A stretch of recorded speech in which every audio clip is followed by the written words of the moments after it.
¿No hay ninguna consulta en particular de ningún tema? Está todo claro. Buenísimo. Es lo importante. Es importante que antes del Yo, examen no tengan profe, dudas. tengo una pregunta.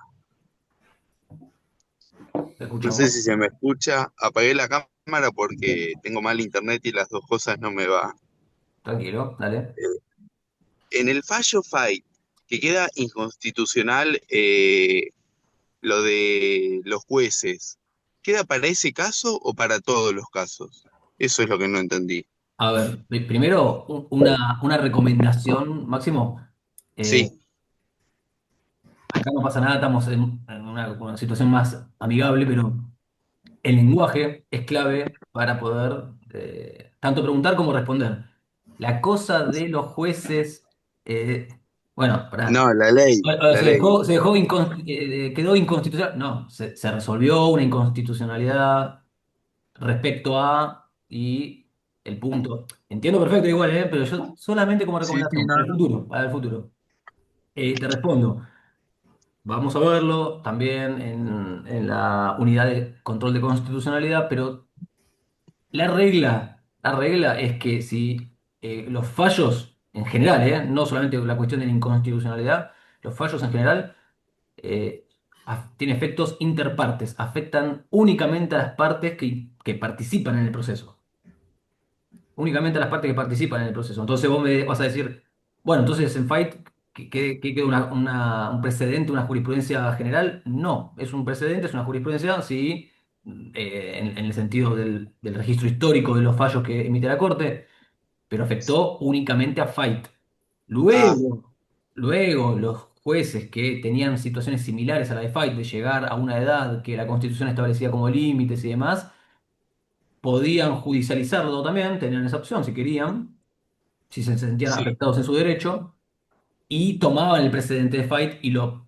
postulaban como argumento a su favor. Pero Ah, ahí está. tenían que Claro. judicializar nuevamente. No es que esto era una cláusula, a partir del fallo de Fight, era una cláusula automática para todos los jueces que venían a punto de cumplir 75 años. No, no, no. Solamente a Fight. Ah, perfecto. Claro, yo lo entendí distinto y por eso no entendí el otro fallo. Y justamente el otro fallo que hace referencia, que es Schifrin, es un cambio de paradigma en ese sentido. Es, bueno, a ver, ahora la Corte está diciendo que hay que dejar la doctrina, la jurisprudencia de Fight De fallo. y hay un nuevo cambio de paradigma, un nuevo análisis jurisprudencial por parte del máximo órgano del Poder Judicial, que es la Corte Suprema, Sí. y entonces hay ya otro escenario. Pero la cláusula estuvo vigente siempre, salvo para Fight, que fue el que la judicializó y Ah, obtuvo esa inconstitucionalidad. perfecto. Y me quedó claro, gracias. No, nada más. Perdón, buen día, profe. Yo quería consultar ¿Quién es? Ah, la Rosalba. diferencia. Sí, buen día.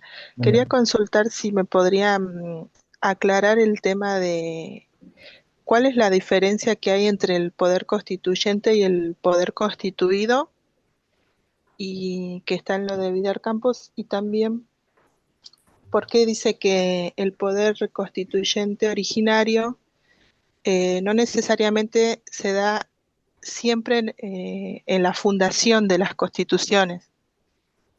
Eh, Esas dos dudas me quedaron de Vidar te Campos. escuché bien la primera duda, ahora te voy a repetir, si me puedes repetir la segunda duda, porque justo alguien escribió en el chat y me distraje un segundo, pero pará, Ok. te respondo primero la primera consulta.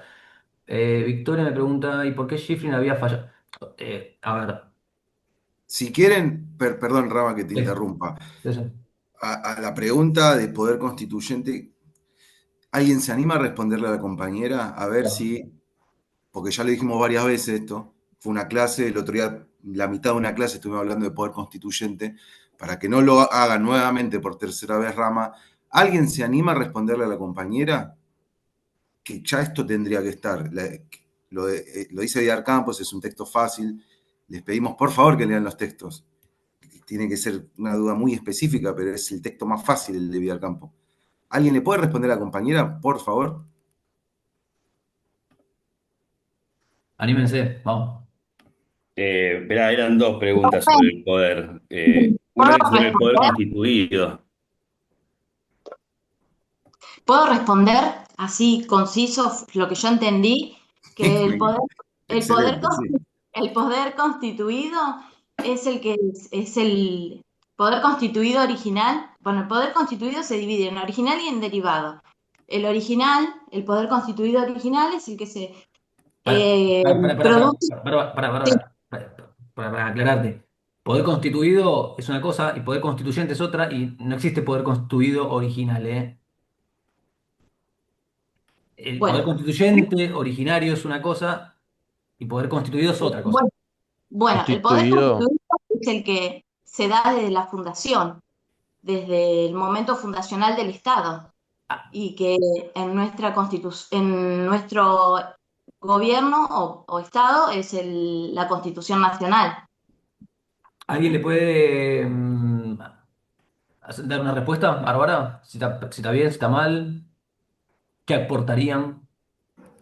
yo diría que el poder Gente, constituyente es la capacidad para darse una constitución y el poder constituido es el poder que viene de esa constitución, de esa constitución. O Ok. sea, sería el poder constituido, le podríamos decir el poder constituyente derivado, ya que son los poderes que devienen de esa carta o de esa declaración de límites y el poder constituyente es el que creó esa carta. Y a ese poder constituyente que creó, que dio ese nacimiento a esa estructura jurídico-política, ¿qué calificación le pones? ¿Qué título le pones para ordenar? Al que creó poder constituyente original. Ahí va. Bárbara, ojo con poderes constituidos, poder constituido originario, poder constituido reformador o derivado, porque el poder constituyente originario es lo que recién acaba de decir Sebastián, y da lugar, nacimiento a los poderes constituidos, que son la estructura estatal, la estructura que luego se va a ir desarrollando institucionalmente. Son los poderes constituidos, son los que van a llevar adelante el funcionamiento estatal que, entre ellos, por las reglas que la misma Constitución establece y prescribe, llevan adelante el poder reformador, constituyente reformador. ¿Por qué? Porque ¿quién hace la reforma constitucional? El que está, o sea, el que los primeros fundadores dicen que pueden hacerlo. ¿Y cuál es? ¿Quién es en el caso argentino? Digo. Y el Congreso va a dictaminar una ley para la reforma, se convoca a una asamblea convencional constituyente y esos son elegidos popularmente. En términos recontra resumidos, es por ahí, es esa línea. Te aclaro, te pulo solamente la cuestión de vuelta del lenguaje, de lo lingüístico, es el, el Poder Legislativo no estaría dictaminando, sino que emite una declaración de necesidad de reforma. Ok. Es una cuestión de pulir el lenguaje, nada más que eso. Pero está perfecto lo que dijo Sebastián. ¿El resto está de acuerdo, no está de acuerdo? ¿Cree que hay que aportar algo?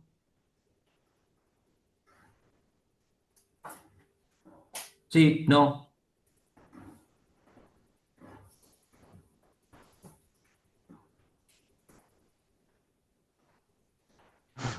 ¿Están de acuerdo con lo que dijo Sebastián? ¿O no?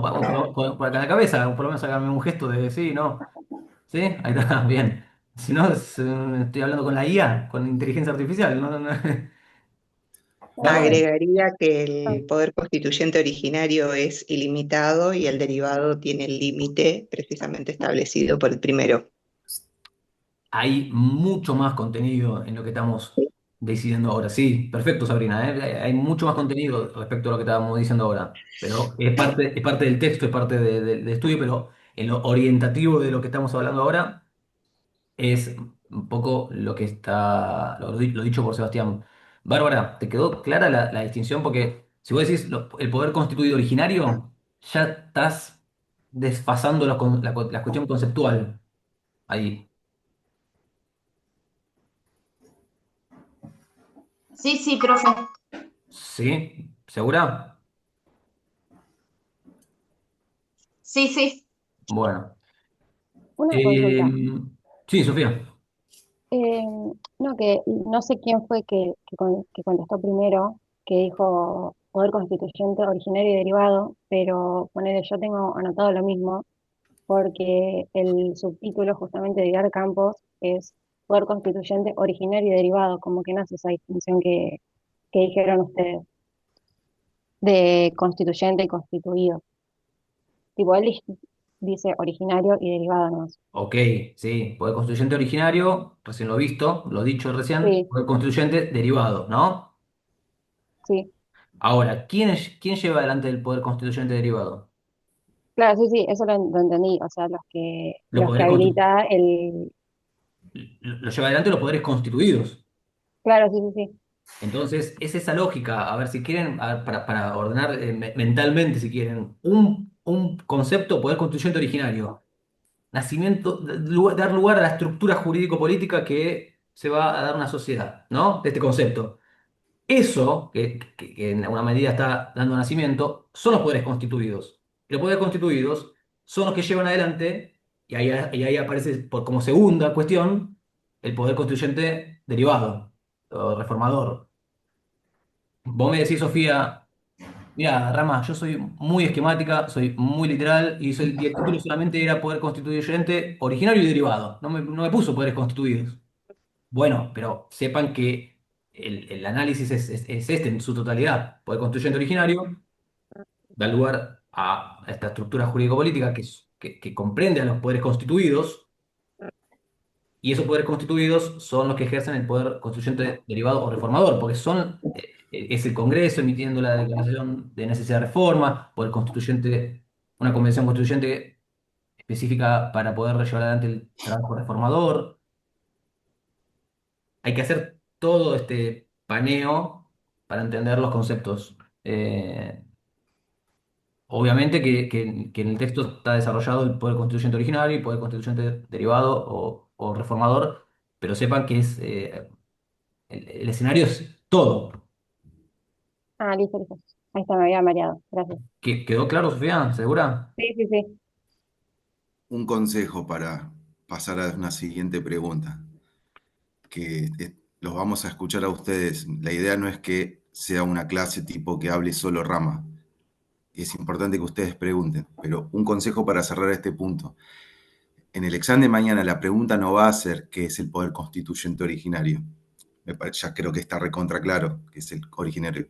Entonces, vayan al texto de Vidal Campos, además de que es el poder constituyente originario. ¿Qué es importante? Algo dijo Sabrina, muy importante, el título.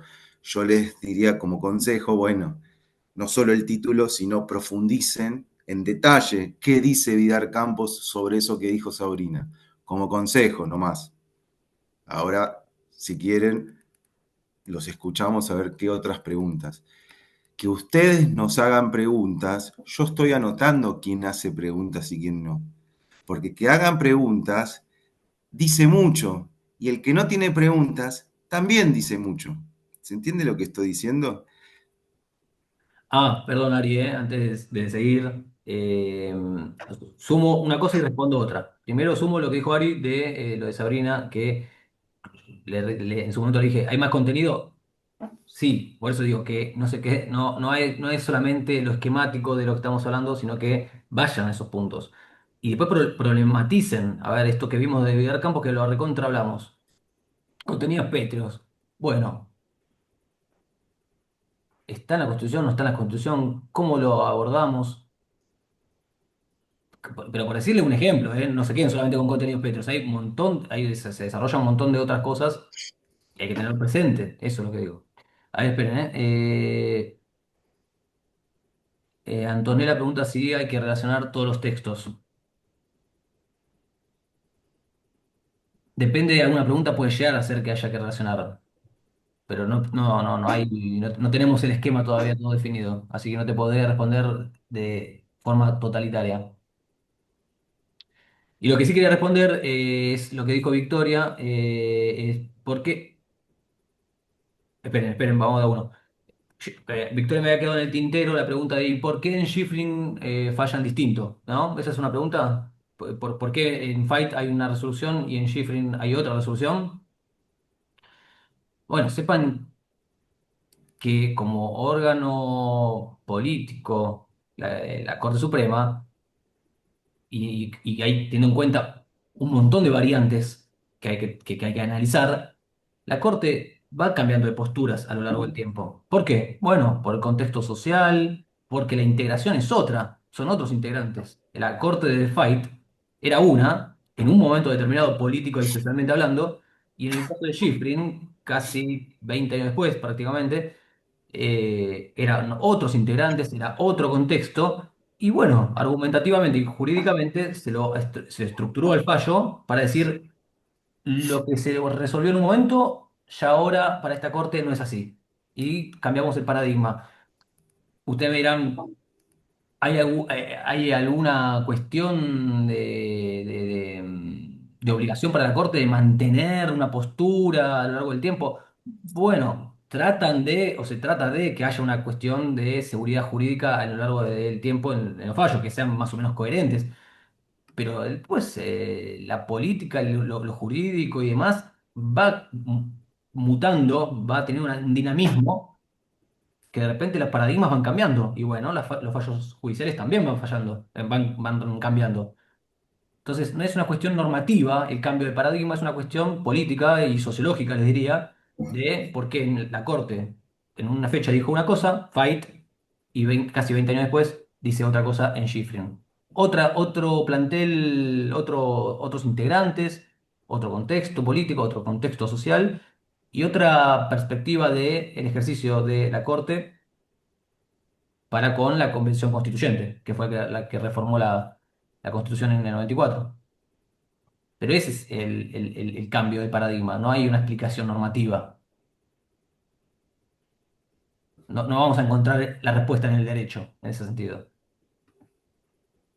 ¿Está bien, Victoria? Sí, joya. Eh, Carlos pregunta lo de frenos y contrapesos. Entiendo, si entra el tema de frenos y contrapesos, entiendo que no está obligatorio, ¿no, Ari? El texto de... No, No, no, no, no. no. Así que lo dado, solamente lo dado.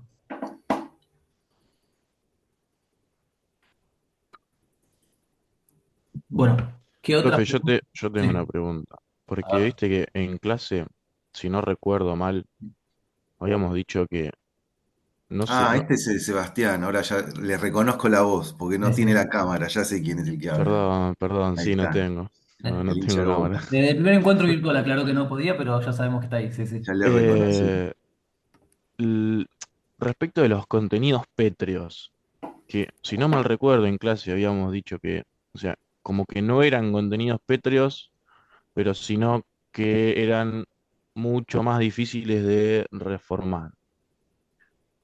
Entonces, ¿son o no son contenidos pétreos? Pues, si no mal recuerdo, el profe Ari dijo que no digamos eso, que eran contenidos pétreos. Creo que es porque es una concepción del autor la palabra Claro, eh, sí, sí, sí. Atreus. A ver. Vamos, respondan para Rama. Sí, sí, eso iba a decir, eso iba a decir. Bien, y ahora. Respondan, hablen entre ustedes. ¿Quién le puede decir a Sebastián, antes de hablar sobre si están, si no están, qué son? Acuérdense por el qué. Si la pregunta es qué es un contenido Petro, la respuesta tiene que ser, un contenido Petro es esto. ¿Quién se anima a responder? A complementar lo que está diciendo Sebastián y alguien también había hablado. Vamos, entre Eh, ustedes. Perdón, es una definición que está dada por parte de Vidal Campos. Lo tengo redactado puntualmente que dice, aunque el artículo 30 dice que la Constitución puede reformarse en el todo o cualquiera de sus partes, esto significa que cuantitativamente se la puede revisar en forma integral, pero cualitativamente no, porque hay contenidos o partes que si bien pueden reformarse, no pueden alterarse, suprimirse o destruirse, y esos son los contenidos. Entonces, ¿qué es un contenido Petro?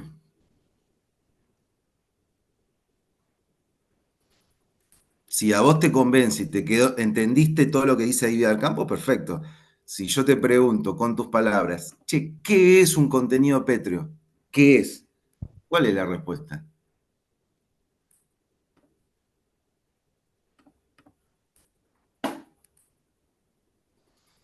Y básicamente que es una teoría historicista de la Constitución, que a lo largo de todo el periodo histórico son los tres pilares que no se pueden modificar. Pero si analizamos, como dijo el compañero, eh, la letra propiamente dicha de la Constitución hace referencia a todo, o sea que específicamente está diciendo que se puede reformar todo. Bien, como complemento, Para, dale. perdón. Sí. No, Es una concepción básicamente del autor, sí, es sí, una básicamente eso teoría. que dice que son contenidos que hacen a la estructura esencial de la Constitución, por lo cual no se deberían poder modificar, porque si no cambiarías toda la esencia. Perfecto. Yo Bien. agregaría, pero está muy bien, si algo es pétreo, algo que es inmodificable, de pétreo, de que es pétreo, que no se modifica, a Ujú. Sí, perpetuidad. Entonces, es algo que no se puede modificar, es un contenido que no se puede modificar. Eso es lo que significa contenido pétreo. Por lo tanto, es lo que ustedes están diciendo. Es una interpretación del autor que hay contenido, hay cláusulas que no se pueden modificar. Como decía bien Sabrina, el primer término que utilizó es una teoría. Entonces, Vidar Campos tiene que desarrollar esto de, che, hay cosas que se pueden o no se pueden modificar. Y la interpretación que da Vidal Campos es lo que había dicho el compañero en primer lugar. Bueno, cuantitativamente sí, cualitativamente no, se puede reformar cuantitativamente toda la Constitución, pero no se puede modificar cualitativamente. Entonces, si ustedes tienen que dar un desarrollo sobre que el examen no va a decir qué son los contenidos pétreos, pero si la pregunta sería qué son los contenidos pétreos, ustedes tendrían que empezar por lo general, ¿qué es un contenido pétreo? Bueno, el término pétreo viene de esto, significa esto, y después Vidar Campos dice que en su interpretación y lo que ustedes dijeron. Y después, nuestra consideración es, no hay cláusulas pétreas. ¿Por qué? Porque en la Constitución, en los 128 artículos, en ningún lugar dice esto es pétreo. Como Profe, en otras constituciones, en otros países del mundo, sí hay cláusulas pétreas. En nuestra consideración no hay cláusulas pétreas. Por lo tanto, nosotros tenemos una consideración diferente a la interpretación que hace Vidal Campos sobre el problema del artículo 30. Todo esto es a partir de los problemas del artículo 30. Ari, tenía un compañero que quería decir una cosa antes, que justo lo escuché. Creo que Sebastián. Se va. Yo quería decir, gracias, yo quería decir que acá busqué en el diccionario de la RAE que dice que los contenidos pétreos en Argentina son contenidos establecidos en una constitución que no pueden ser abolidos, aunque sí reformados, mientras subsista el sustrato sociológico que les dio origen. Y dice también que la Corte Wow. Suprema de Justicia de la Nación sostiene que procede el control de constitucionalidad de una reforma constitucional cuando la actividad de la Convención Constituyente afecte de modo sustantivo y grave los derechos fundamentales inderogables que forman parte de las garantías constitucionales. Hermoso. Eso lo dice en Schifrin contra el Poder Ejecutivo. O sea, si esa es la definición de, de contenido pétreo, yo diría que sí tenemos contenidos pétreos. Si ¿Cuál, esa es la Sebastián? definición. Y Decime un contenido pétreo que esté en la Constitución. por ejemplo, la Ahí va. forma de gobierno. Yo diría primero, Sebas, que vayas a ver quién controla la RAE y qué ideología política tienen, de por qué está constituida y desarrollan ciertas definiciones. Ok. Pará, Porque No obviamente ellos tengo también en sus ni idea, ¿no? definiciones tienen una concepción que baja en línea a través de sus definiciones. Quizá hay que buscar una definición tal vez en Sartori, en otros autores, en Bobbio, pero no quizá en la RAE sobre esto, pienso yo. Ok. Es mi opinión, ¿no? Perdón, Ari, me quedé. ¿Cuántos artículos dijiste de la Constitución? Me Sí, puedo sí. equivocar. Son- ¿129? No, son Ah, 130, 130. según algunos 130, autores, sí, son Códex, Campos 130. Elís. Sí. Quería hacer una aclaración. Ahí se dan cuenta que no es muy importante que se sepan de memoria todo el No, articulado. me hiciste dudar cuando dijiste otro No. número y agarré la Constitución. No, no, Yo, 128 yo, no. yo lo escuché y dije, lo voy a dejar pasar. Me pueden Siga, corregir. siga, siga, siga, siga. Me hiciste dudar, me hiciste No, dudar. no. Sebastián, Sebastián, a ver. Hola. Perdón, Hola. Jorge, un segundo, un segundo. Hay algo que quiero aclarar solamente, o no aclarar, no es cuestión de aclarar, sino de complementar. Contenido teórico de las distintas posiciones que hay en general en todo el derecho, siempre vas a encontrar. Si vas a ir al diccionario, como en ese caso suscribo un poco lo que dijo Seque, yo no confiaría tanto en los diccionarios. Agarraría con pinzas los diccionarios, por un montón de cuestiones. Pero si vos querés enlistarte en la postura de Vidal Campos, que es una postura, no estamos diciendo Vidal Campos está mal, no, es una postura, nosotros ponemos en crisis algunas cuestiones, pero es una postura. Y bueno, seguramente el contenido del diccionario y particularmente de la RAE pueda enlistarse un poco en esa posición. Es una posición. Entonces, vos después podés decirnos, Sebastián, y para mí sí lo hay. Bueno, si vos lo podés justificar, lo podés desarrollar y podés poner ejemplos y demás, va a estar bien en la medida en que puedas armar una teoría o un desarrollo de eso. Para nosotros hay un análisis que hacemos o que tratamos de demostrar y tenemos tal vez una concepción distinta a eso. Pero hay algo no hay una posición correcta y una posición totalmente errónea. Si no, bueno, ponemos en crisis esto que se muestra como si fuese una verdad normativa del derecho, que en realidad es más bien otra cosa. Sí, Y- permiso. Sí. Ah, sí, seguí, Rama, perdón, perdón. No, no, no. No, que justamente en el chat con las chicas, bueno, anteayer que se armó un grupo, ¿no? Para repasar nosotros, yo comenté que justamente siempre hay que ver, después cada uno toma su posición y, ¿no? Todos, como decías, todos podemos tener ideologías, una cosmovisión particular y nos va a simpatizar uno u otro autor porque ya traemos en nuestro bagaje algo que nos haga inclinar hacia un lado o hacia otro. Yo, como digo, no soy partidario, pero sí soy muy político. Entonces, cuando leía a Vidal Campos en otro texto, ¿te acordás, Rama, que estábamos con vos, que yo comenté, en otro texto de otra materia, Ujú. él es un confeso antiperonista. Entonces, cuando Vidal Campos está hablando de eso y empezó a desarrollar su teoría de estas cláusulas pétreas, hay que entender a qué se está dirigiendo. Él no quiere que vuelva a pasar que de cuajo cambien una constitución como le pasó con el 49, que yo conté, que él en su texto dice que en el 55 hubo un movimiento que sacó del gobierno al tiránico Domingo Perón, él dice. O sea, ya te das cuenta la carga valorativa de las palabras al decir que fue un movimiento, no, fue un golpe de Estado. Por más que no te guste, no se puede negar que fue un golpe de Estado, mataron niños en ese autobús, o sea, un montón de gente muerta y bombardearon desde el aire. Entonces, Vidal Campos está hablando desde esa posición de antiperonista. No quiero que vuelva a pasar, que nadie se atreva a cambiar la Constitución. Entonces, en la parte dogmática va a haber ciertos valores que él defiende que no pueden ser. Entonces, él creó, no sé, digamos, una doctrina e hijitos doctrinarios que iban a seguirlo para asegurarse tener un ejército de gente que abogase por el no cambiar eso, porque al repetirlo mil veces se transforma en una verdad. Pero hay que entender de dónde él está posicionado para abogar por un no cambio de ciertas cosas en la Constitución. Eso es lo que quería decir. Aunque no soy peronista, soy humanista. Y ahí Yo cierro. quiero, hago un comentario como para cerrar esta parte de poder constituyente. La verdad que lo quiero cerrar, no quiero que hablemos más de poder constituyente porque me da la sensación que hay un montón de temas.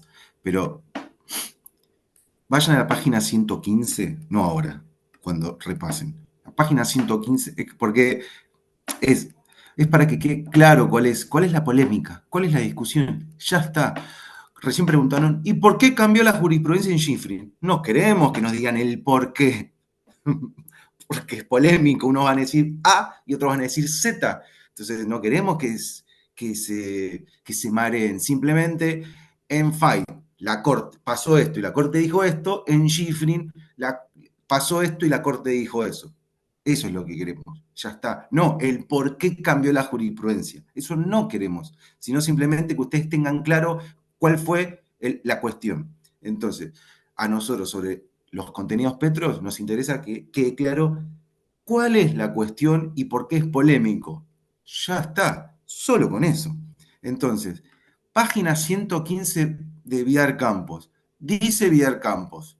Y esto por lo que también decía Sebastián, que se enredó con lo que decía RAE, que dice un montón de cosas hermosas el RAE sobre la temática. Vidal Campos dice, por supuesto que nuestra interpretación reconoce que los contenidos pétreos no están explícita ni expresamente definidos como tales en la Constitución.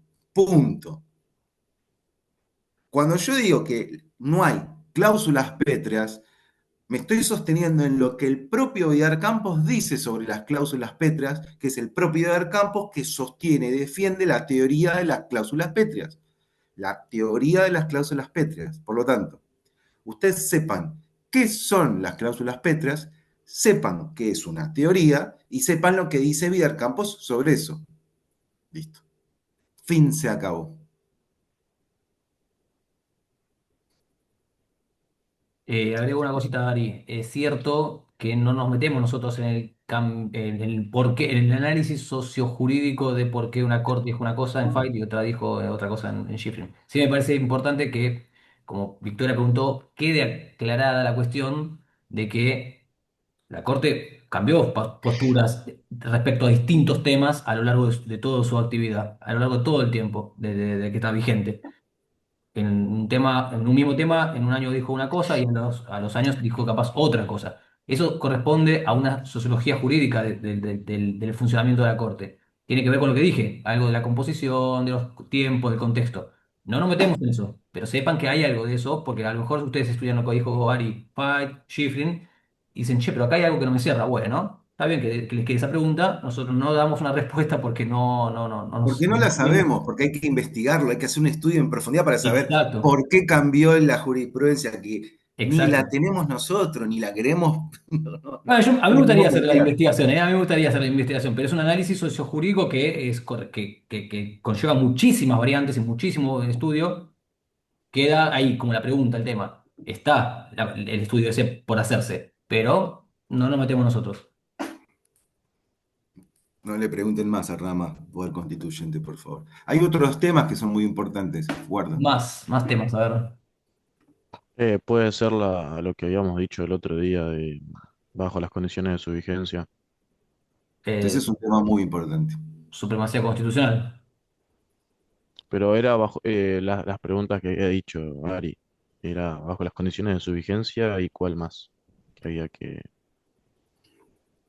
que buscar. ¿Leyeron el texto de Viscardi? Hace un tiempito. Hace tiempito significa en otra materia o en esta materia. No, no para hoy. Ajá. Bueno. eh, Leí hace como la semana pasada. Ok, y no te quedó ninguna idea del escenario. Rama, para la generación de cristal, una semana es una eternidad, porque es la inmediatez, ya está. Una semana es un montón, ya está. No, pasa una vida en una semana. Yo ya no registro los tiempos, pero te pregunto, Sebastián, te pregunto, ¿no te quedó nada de la idea de en la condición de su vigencia? ¿Qué significa? ¿Qué está tratando? ¿A qué Ah, refiere? sí, tipo, él lo pone ahí. Bueno, a Tipo, ver. le dedica un párrafo, pero como le habían dicho que lo busquemos para Bueno, hoy, por eso. y te pregunto, a ver, así podemos ir construyendo, vamos juntos, no te estoy tomando un examen, sino más bien vamos tratando de resolverlo juntos. ¿A qué hace referencia eso, la condición de su vigencia? Está hablando Eh, Sebastián solo, pero puede hablar cualquiera, ¿eh? Dice en el texto que parte de la doctrina, bueno, lo que está subrayado, supongo que no sé quién lo habrá hecho, parte de la doctrina ha sostenido que la condición expresada en la cláusula se refiere al modo en que han sido aprobados y ratificados los tratados internacionales, esto es con las respectivas reservas y declaraciones interpretativas. Y Hmm. después dice, más abajo, la Corte Suprema, por su lado, también se ha ocupado de interpretar el significado de las condiciones de su vigencia. Bien, pará, Eh, pará. ok. El resto, ¿están de acuerdo con lo que va diciendo Sebastián? ¿Tienen algo para aclarar, para sumar, para decir? Está bien, Sebastián, ¿eh? Yo coloquialmente lo que entiendo es que es, no sé si alguien más está hablando. Bueno, pero lo que entiendo coloquialmente es que bajo las condiciones de su vigencia es en cómo fue aprobada, o sea, con los parámetros que se aprobó el tratado, eh, son los que van a regir la interpretación del mismo. ¿Están de acuerdo todos, todas? ¿O alguien que hacer alguna rectificación, alguna Perdón, aclaración? ¿podría repetir? Soy a la que le ladró el perro. Arre. O sea que coloquialmente, para mí es, ¿cómo fue que dije? Que bajo las condiciones de su vigencia es mediante o bajo los parámetros por los que fue aprobado el tratado, digamos. O, por ejemplo, los tratados muchas veces contienen reglamentación en ellos. Y eso podría también aludir a bajo las condiciones de su vigencia, o sea, de la vigencia del tratado. Sebastián, Sí. venís bien, pero quiero preguntar, ¿alguien más tiene algo para complementar, para poder acompañar lo que dice Sebas o Yo tanto? siento que ese apartado tiene que ver con la interpretación del órgano internacional sobre eh, las leyes, cómo aplicar las leyes. Y lo que dice Viscardi es que, o sea, un apartado que debería servir como límite constitucional no se aplica con la fuerza de vida y las decisiones internacionales posteriores, o sea, las interpretaciones posteriores, se aceptan como si tuvieran jerarquía constitucional. O sea, nosotros aceptamos tratados internacionales bajo el regimiento de ciertas interpretaciones y las interpretaciones futuras se internalizan en nuestra jerarquía constitucional sin pasar por el control soberano nacional. ¿Puede ser? O Mira, sea, por lo menos eso es lo que dice Viscardi. te soy sincero, Azul, se me hizo un choclo con lo que dijiste. Se me hizo un choclo. Pero no, escuché, traté de seguir de la línea. Hay algo ahí de por un lado, estás orientada, pero por otro lado se me hizo medio una maraña. Quiero aclarar. Puedo decir algo, Rama, y me quedo callado, después lo decís vos. Ya sé que Pero no te vas a quedar callado porque es imposible, está en tu no, naturaleza. no, porque En tu me naturaleza. pasa esto y es lo que no queremos. Yo escucho como que ustedes cuando dan una respuesta meten término que dicen los autores y capaz ni ustedes están entendiendo lo que tiran, lo que están diciendo, pero meten. Entonces, consejo. Primero con sus palabras en general, ¿qué es lo que queremos decir? Con sus palabras, la generalidad. Cuando decimos condiciones de su vigencia, ¿en qué contexto estamos diciendo eso? Y después, ¿qué significa condiciones de vigencia? Y después, en todo caso, términos de lo que dice el autor. ¿Se entiende lo que estoy diciendo? No se esfuercen por meter lenguaje que es necesario, pero el lenguaje técnico y preciso es la frutilla del postre, es el resultado de una comprensión con sus palabras de la generalidad, de lo que quieren desarrollar, y después le dan la especificidad técnica. Pero si arrancan con la especificidad sin entender, meten y no se entiende. No lo digo por el comentario de Azul, no es por lo que dijo Azul. Lo digo en general, por lo que pasó recién con el contenido de Petro y por lo que queremos que digan ustedes qué es esto de las condiciones de vigencia. Entonces, me quedo callado porque si no Rama se enoja, pero No, si no. estamos hablando de condiciones de su vigencia, ¿en qué contexto estamos hablando? ¿De qué estamos hablando cuando hablamos de condiciones de su vigencia? Arranquen por ahí con sus palabras. Estamos Yo hablando diría que en, piensa que fue básicamente si fue aprobado, rectificado o se le hizo alguna observación, alguna parte en la que el país no se adhiere para que efectivamente entre en vigencia. Dale, Sabrina, 30 segundos tenés que hablar. A partir de ahora podés repetir lo que dijiste, pero durante 30 segundos tenés que dar una respuesta. Ayúdenla a Sabrina, no la dejan, no la abandonen, son compañeros. Ayuden a Sabrina, pero ahora le toca a Sabrina desarrollar. ¿En qué contexto es condiciones de su vigencia y qué significa eso? Dale. Y básicamente si se aprobó, si efectivamente el país suscribe a el tratado. si suscribe precisamente en su totalidad, si hace enmiendas o si hace enmiendas, no, si hace eh, reservas, ahí está, si hace reservas a los tratados. Una vez que efectivamente se incorpore el tratado, es decir, que el país suscribe, ahí comienza la plena vigencia. Es decir, ahí adquiriría carácter constitucional. Ese es como entrada al tema, así deberían hacer para todos los temas, una entrada general al tema. Y está perfecto lo que dijo Sabrina. Entonces yo le preguntaría a Sabrina, pero no es solo Sabrina, para todos, y si no lo dice Rama, perfecto, estamos hablando de cuando se suscribe a un tratado internacional. Y ya hablamos que tienen jerarquía algunos, que tienen supralegalidad otros. Ahora, si nosotros y ahora sí la parte de, perdón, me olvidé el nombre, ponerla ahí, creo que era Ana, o Azul. Cuando Azul habló del Estado soberano. Che, nosotros somos un Estado soberano. Cuando suscribimos a un tratado internacional, lo tenemos que tomar todo, algunas cosas sí, algunas cosas no, que entra en vigencia. Eso sería el segundo desarrollo y después, recién ahí en esa tercera etapa, lo que dice el autor sobre la jurisprudencia de la Corte. Listo, Rama.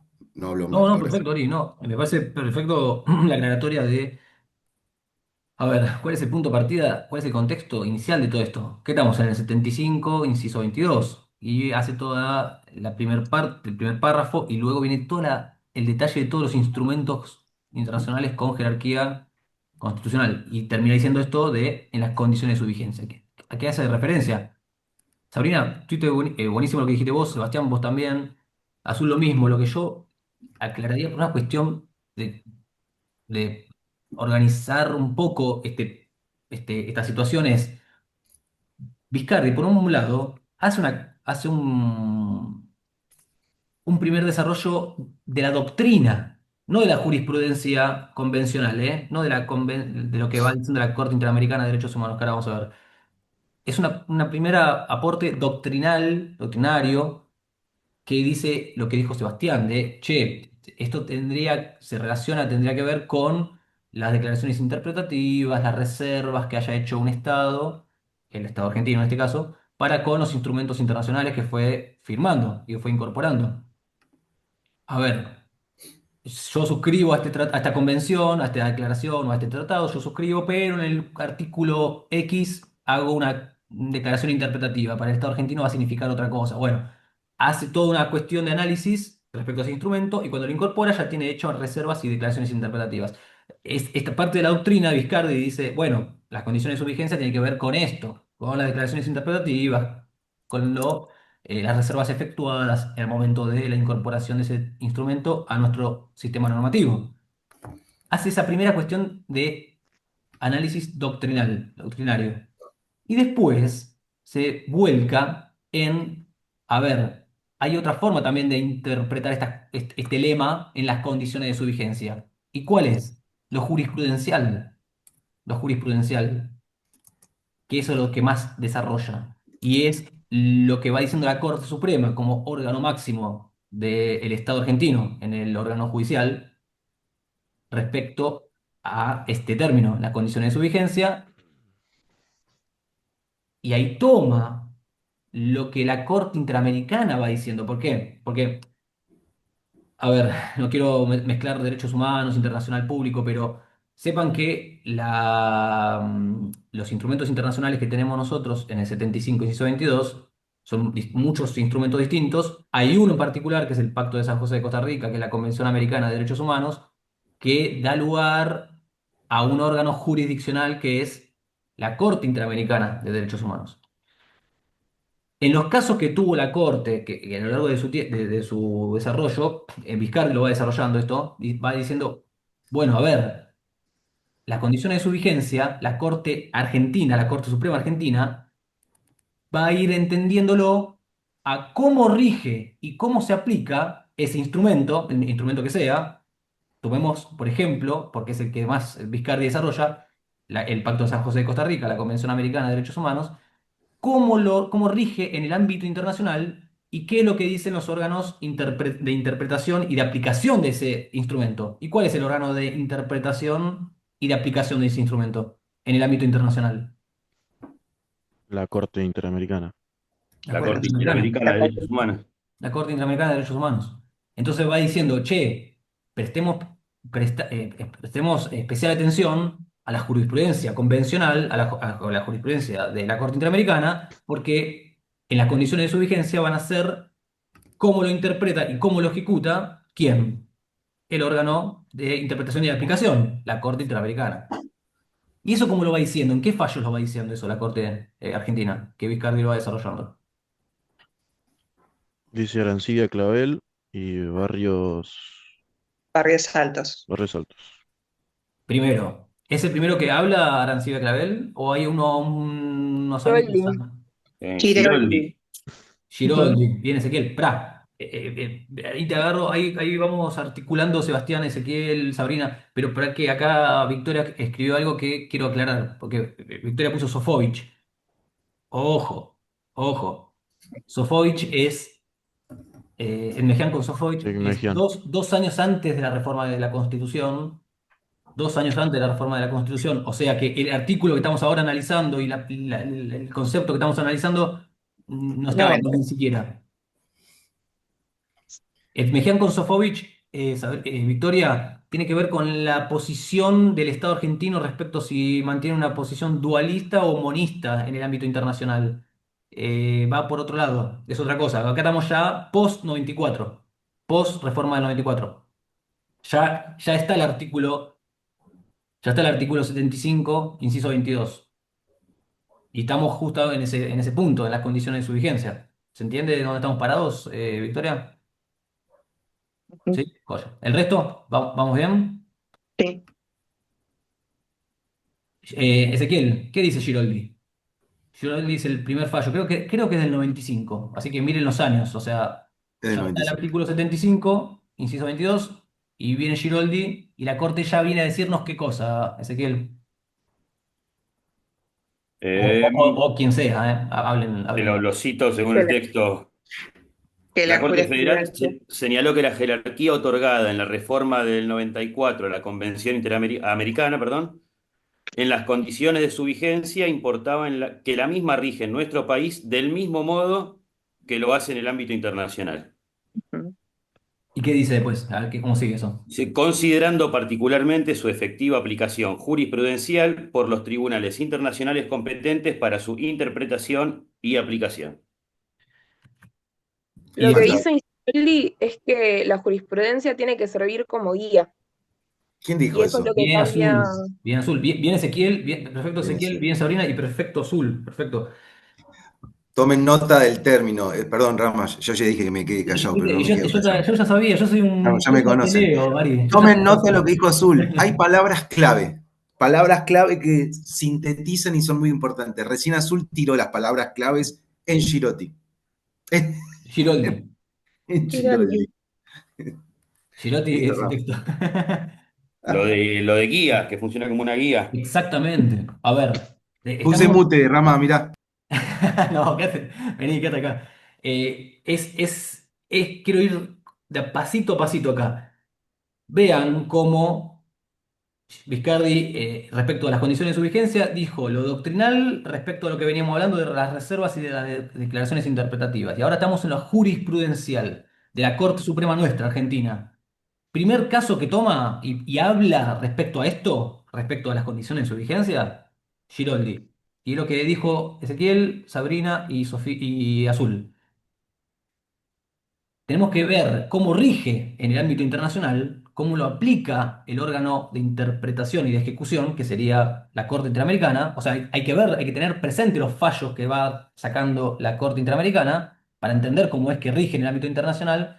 Tiene que regir de la misma forma y tiene que servir de guía. El Estado argentino tiene que tomar como guía lo jurisprudencial de la Corte Interamericana para entender cómo es en las condiciones de su vigencia.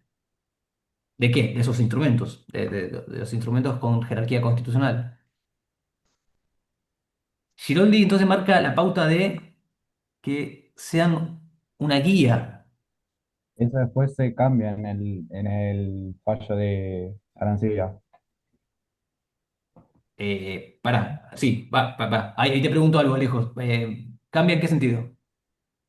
Cambia en que de guía pasa a ser obligatorio. Bien, perfecto. Pero para, antes de ir a Giroldi, le sumo, para que sepan, por lo menos que les, les aporte algo, hay otro fallo posterior a Giroldi que es Bramajo, que también aparte de las sí, resoluciones de la Corte Interamericana, dice que también tienen que servir como guía los informes de la Comisión Interamericana. Ahí ya va ampliando un poquito la cuestión del ámbito internacional. Entonces ya es la Corte y también es la Comisión. A ver, ¿qué van diciendo estos órganos para entender a los instrumentos internacionales y ver cómo lo aplicamos en las condiciones de su vigencia?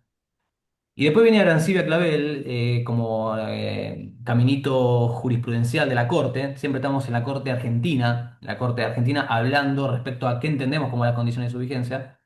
Viene Arancibia Clavel, que aclaro algo, Arancibia Clavel y otro fallo que es muy importante, que es Simón, se basan en un fallo de la Corte Interamericana, que es uno que dijo alguien, Sabrina creo que fue. ¿Qué fallo dijiste vos, Sabrina? El de Barrios Altos. Barrios Altos. Barrios Altos es de la Corte Interamericana, no se confundan. Barrios Altos es de la Corte Interamericana, no de la Corte nuestra. Corte Ah, Interamericana. En base a Barrios Altos es que, con ese contenido, es que la Corte nuestra emite qué fallos. no me acuerdo del fallo en particular, pero era, por así decirlo, para anular eh, la ley de punto final y obediencia de vida. Dejaron sin efecto, en realidad, usando bien los términos, teniendo precisamente como guía eh, el fallo Simón. ¿Estás bien? Te acomodo. El fallo del cual estás hablando es Simón. Ah, Ese fallo es Simón, el de la inconstitucionalidad de la ley de obediencia de vida y punto final.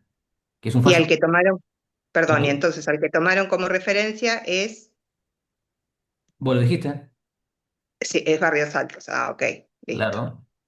El fallo perfecto. Simón Tenía al revés es esto, de la sí, Corte nuestra, es de la Corte sí, sí, Suprema. Fallo Simón ahí está. es de la Corte Suprema. Se basa en el fallo de Barrios Altos de la Corte Interamericana y entre otras cuestiones, es un fallo con mucho argumento, Sí. polémico, pero con mucho argumento, y se basa en estos instrumentos internacionales de derechos humanos conforme lo que fue diciendo la Corte Interamericana, Barrios Altos. Y es que emite el fallo Ok. que emite en Simón. Y aparte de Simón hay otro que también lo dijeron, que ¿cuál es, Alejo? Arancibia. Arancibia Clavel, que resuelve la cuestión de la imprescriptibilidad de los delitos de lesa humanidad. Miren qué importante, dos temas súper importantes. Pero la cuestión acá es, ¿qué termina diciendo entonces en Arancibia Clavel y en Simón respecto a en las condiciones de su vigencia? Bueno, en Arancibia se afirma lo que se había dicho en el fallo anterior, en el de Giroldi. Eh, Entonces, Giroldi. Giroldi. Sí, sí, Entonces, sí. respecto, ¿cómo sería el avanzada, el avance de jurisprudencial? Alejo, ¿me lo puedes armar un poco?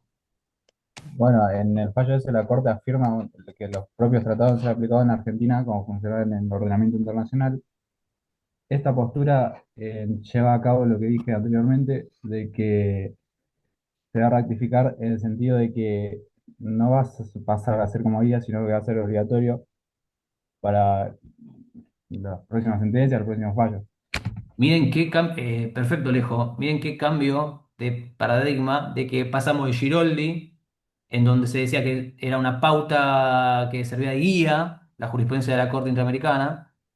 Piensen que estaba hablando específicamente de la Convención Americana de Derechos Humanos, por eso toma la Corte Interamericana. Servía de guía en Giroldi, y la pasamos a Arancibia Clavel y a Simón, en donde dice, deja de ser guía, y son vinculantes, son obligatorios. Ya es una obligación para el Estado argentino que contrajo estas obligaciones en el ámbito internacional. Lo que resuelva la Corte Interamericana ya no es una guía, es vinculante. Entonces, en las condiciones de su vigencia, la vamos a tener que entender por cómo la entiende la Corte Interamericana respecto a, de vuelta, a la Convención Americana. Después hay otros instrumentos con otros organismos, pero estábamos hablando de estos fallos que tocan la Convención Americana de Derechos Humanos, que es uno de los instrumentos con jerarquía constitucional.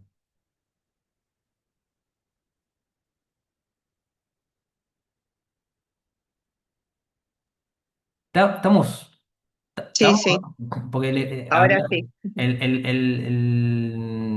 veo caritas ahí que repregunten, no entiendo.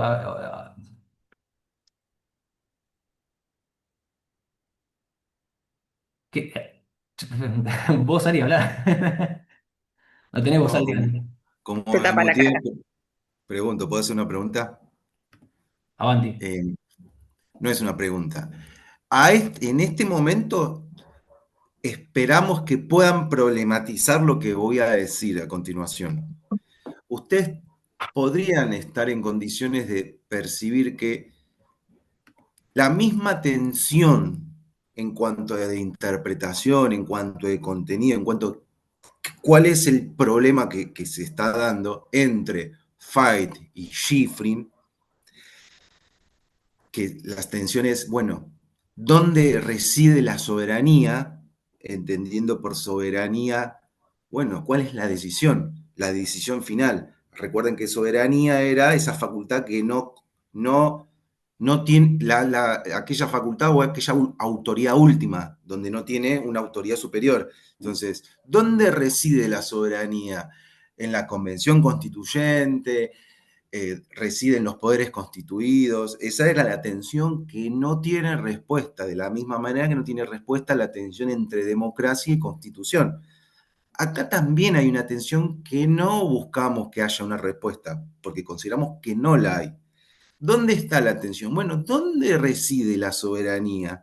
La soberanía está en el orden jurídico internacional y entonces ahí se definen derechos, garantías y obligaciones y en sus condiciones automáticamente tienen sus efectos jurídicos en un Estado nacional o la soberanía reside justamente, al ser Estado nacional, reside la soberanía en ese Estado nacional y no va a permitir que nadie, ningún organismo supranacional, le diga cómo organizar sus asuntos internos.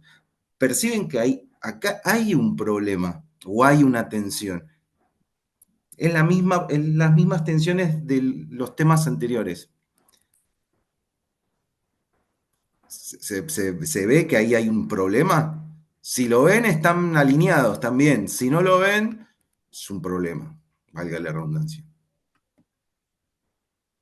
Ahí tal vez aparece algo de lo que para mí fue medio un choclo, pero lo digo sutilmente, el azul, porque puso la palabra soberanía, puso la palabra de la jurisprudencia de la Corte Interamericana. ¿Dónde estás, azul? Acá. Entonces hay un problema acá respecto a, che, o mejor dicho, no la palabra no es problema, sino tensión entre, bueno, a ver. Va a ser entonces vinculante y obligatorio lo que diga la Corte Interamericana. Entonces, ¿qué? ¿Estamos supeditados a un órgano supraestatal, a lo que determina un órgano supraestatal?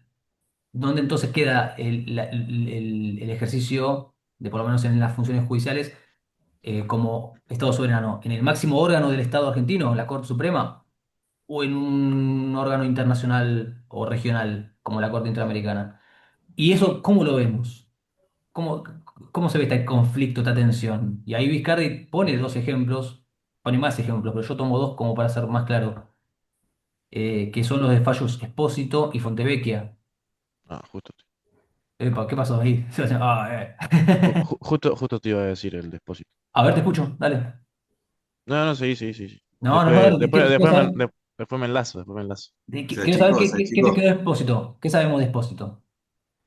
Que marca como la primera oportunidad para que la composición de la Corte abra, o sea, se abra al derecho internacional, digamos, tenga una postura más eh, aperturista, mal dicho, pero No, pero Eh, a ver si vamos ahí, pero a o ver. sea, debe subordinar el contenido de las decisiones al Tribunal Internacional. Venimos en esta cuestión, ¿no? Venimos en esta cuestión de qué entendemos por las condiciones de su vigencia. Y venimos diciendo que, bueno, por el fallo Simón y Arancibia Clavel, se entiende que habría que tener una atención respecto a la jurisprudencia de la Corte Interamericana porque es vinculante, porque es obligatoria para el Estado argentino. En el fallo Expósito, como bien dijo Sebastián, porque acá, para ayudarlos a entender, en el fallo Expósito y en el fallo Fontevecchia, que ahora vamos a ver, y estamos viendo esto de la atención con la soberanía, ¿qué cambio hay? ¿Qué escenario nuevo hay? Que la Corte Interamericana resolvió que el Estado argentino era responsable de una situación. La Corte Claro, estaba diciéndole, Estado argentino, usted es responsable de una situación, de incumplir con la Convención Americana de Derechos Humanos. Ese es el escenario para que entiendan por qué está Expósito y Fontevecchia. No es que, como veníamos hablando antes, la Corte toma fallos ajenos, no sé, la Corte Interamericana contra Colombia o contra Ecuador. Tomaba fallos de otros países para entender cómo se tendría que aplicar el derecho, el instrumento internacional que nosotros incorporamos en el 75, inciso 22. Acá el escenario es otro, porque tiene que ver con el instrumento internacional, pero la Corte nos está diciendo a nosotros, Estado argentino, ustedes son responsables de una situación.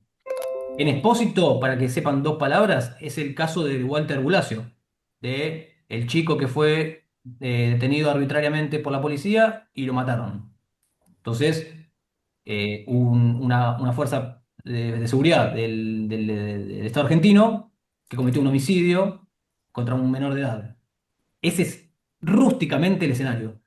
Ese caso, en el Estado argentino, quedó trabado y terminó resolviéndose una prescripción. No hubo una resolución final de culpabilidad o no culpabilidad de Expósito, que Expósito era el comisario. Por eso es Expósito. La familia de Walter Bulacio fue a la Corte Interamericana. Y ahí es donde la Corte Interamericana dijo, che, Estado argentino, usted es responsable por no garantizar los derechos a la niñez, a la vida y demás. Pero ¿qué pasa con la Corte Argentina cuando recibe el fallo de la Corte Interamericana? ¿Cómo responde? ¿Cómo responde el Estado argentino ahí? Perdón, tal vez me equivoque, pero creo que en ese fallo se discutía de que se utilizaba la Corte Interamericana como cuarta instancia. ¿Me equivoco? ¿El fallo puede ser? Ese es el otro. Ah, ok. Ok, No, lo relacioné directamente con eso. no está mal, Florencia, no está mal porque ese es el otro. ¿Qué quiero decir con el otro? Ese es Fontevecchia, Fontevecchia, sí. que ese es la contracara de Expósito. ¿Por qué? Porque en Expósito, ¿alguien sabe cuando leyeron qué pasa con Expósito?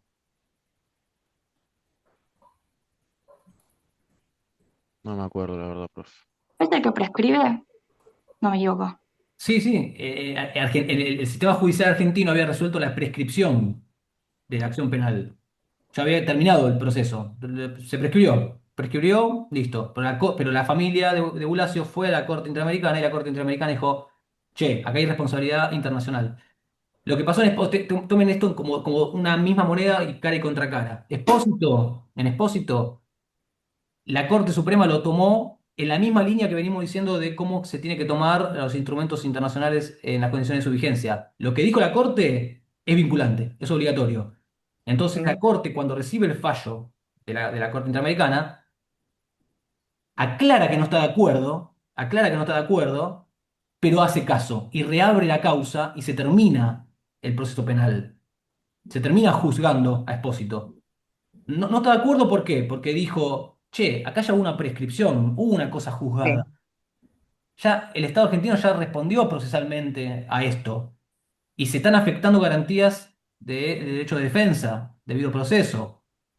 Pero no estamos de acuerdo. Pero como la Corte Interamericana y sus fallos son vinculantes, para no entrar en responsabilidad internacional, abrimos de vuelta y se continúa esto. ¿Se entiende la lógica acá? Sí. En Fontevecchia también hay un fallo de la Corte Interamericana para con el Estado argentino. ¿Pero qué resuelve ahí la Corte?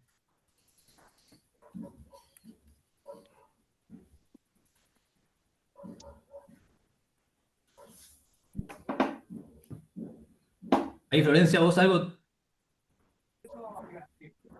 Sí, no me acuerdo mucho del fallo, pero me acuerdo que en esa clase se había discutido sobre eh, la fuerza que tenía la Corte Interamericana en, digamos, bueno, en las palabras, pero bueno, que la utilizaban fin, de los casos que se finalizaban acá, no les gustaban y lo discutían allá, qué fuerza tenía la Argentina para determinar algo y lo contradían fácilmente sin, no sé si perder legitimidad, no sé si la soberanía, no sé cómo relacionarlo.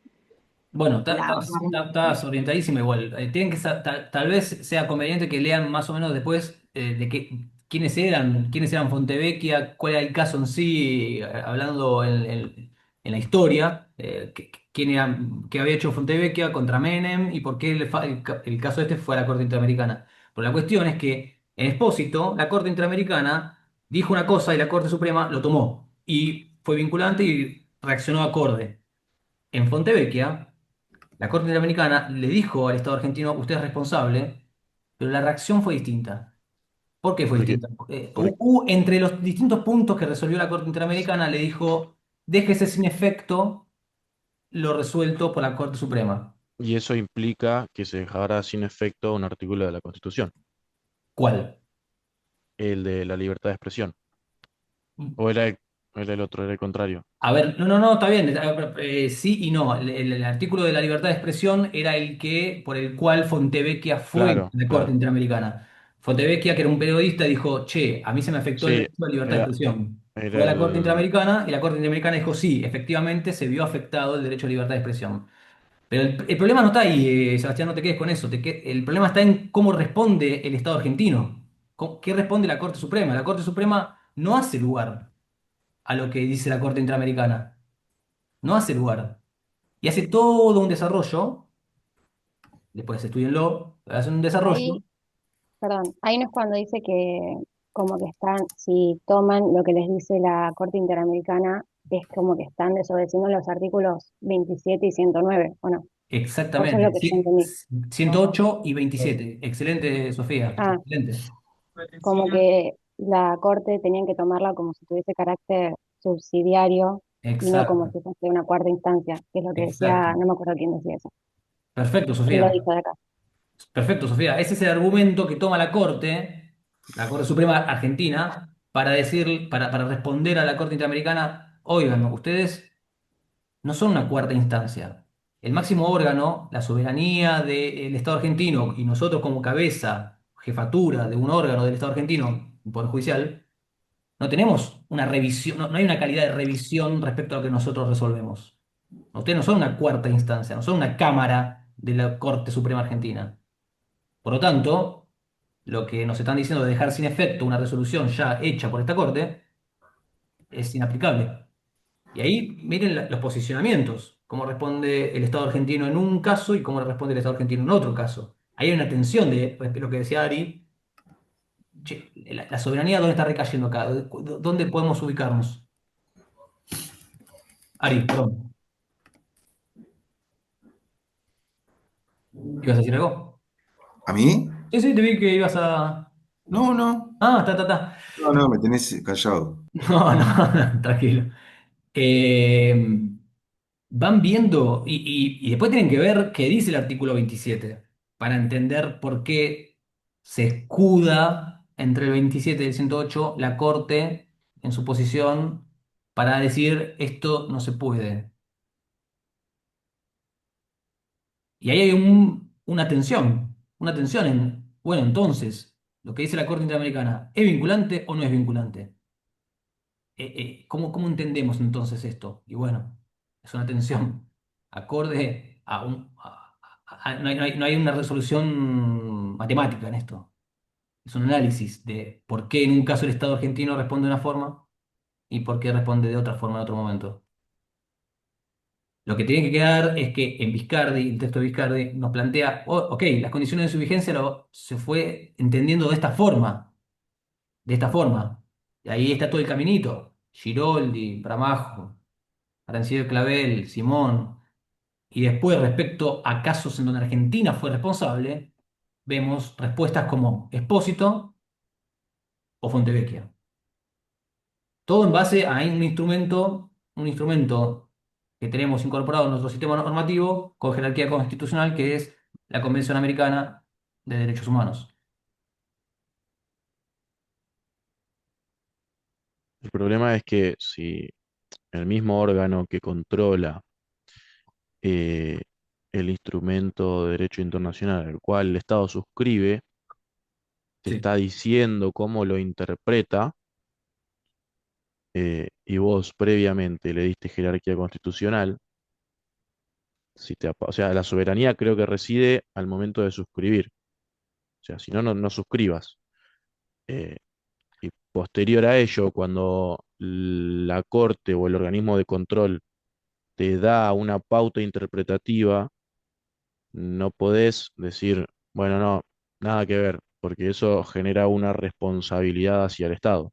Ujú. Una Por- responsabilidad en el ámbito internacional. Bueno, pero ahí Tal cual. entonces, de vuelta. O bien, o bien, como Sebas dice, cuando ratificás, haces uso, como Sabri también había mencionado, de la reserva donde vos indicás a la Ujú. hora de ratificar cuál es tu definición de ese concepto dentro de tu ordenamiento jurídico, como cuando pasó con respecto a esto de la Convención del Niño, que Argentina dijo, bueno, no, pero paren, ustedes dicen y contemplan que un niño puede ser reclutado para la guerra. Y se trata de un organismo internacional, dijo, no, pero para nosotros niño es esto. Y de hecho muchos países definen también lo que es matrimonio y demás, pero en el caso argentino es esto, o sea, hay una instancia de ratifico igual, pero dejo bien en claro desde el vamos cuál es nuestra definición sobre eso, por ejemplo. En este caso, la figura de niño, ¿no? Ujú. Bueno, pero está perfecta el punto que suma Boseke y lo que dijo Sebastián. Lo importante para nosotros es que quede la atención. No hay una respuesta matemática en esto, pero que quede la atención de, bueno, a ver, en las condiciones de su vigencia, ¿qué conlleva esto? Todo lo que está en Viscardi y resumimos acá. ¿Cómo habla el Estado argentino respecto a eso? Bueno, Giroldi nos dijo una cosa, en Simón y en Horacio Gardel nos dijo otra. Y cuando pasan estas situaciones para con el Estado argentino, ¿qué sucede? Bueno, hay una posición que refleja esta respuesta, Expósito, y otra posición que refleja esta otra respuesta, Fontevecchia. ¿Hay una solución? O sea, No. Después habrá posicionamientos. Sebastián tiene uno, yo comparto con el de Sebastián, pero cada uno tendrá ahí un análisis. vos sabés que en derechos humanos tuve que exponer un caso que fue al tuntún, tuvimos que elegir y bueno, me tocó y cada uno tuvo que dar un caso por clase. Y a mí me tocó uno que era Álvarez Guillermo versus la Argentina, que era este joven de San Isidro que en los 90 había empezado a matar un montón de gente. Bueno, y resulta que en todas las instancias lo condenaron, de hecho, ¿no? 30 años, bueno, él la pelaba, decide ir a la corte a la corte interamericana, y la corte interamericana falla a favor de él, de que todas las, digamos, las argumentaciones, el proyecto de vida truncado, etcétera, era favorable. Él se encontraba todavía en prisión. Bueno, y ahí sí, por ejemplo, y eso que era muy difícil defender la postura porque era terrible lo que este tipo había hecho, era tipo un asesino serial del modelo estadounidense acá, reciente, y la Corte Interamericana resuelve y dice, no, no, bueno, es verdad, esto se violó, ¿no? Enumera. Y vuelve hacia atrás, y en cambio la Corte Argentina, si bien es subsidiario, no es cuarta instancia, lo impone. Y en la Argentina, la Corte Suprema, cuando recibe digamos, ¿no? El fallo de la Corte Interamericana, acata eso y de hecho después se pronuncia e invalidan eso y dictaminan que se tiene que realizar un nuevo juicio.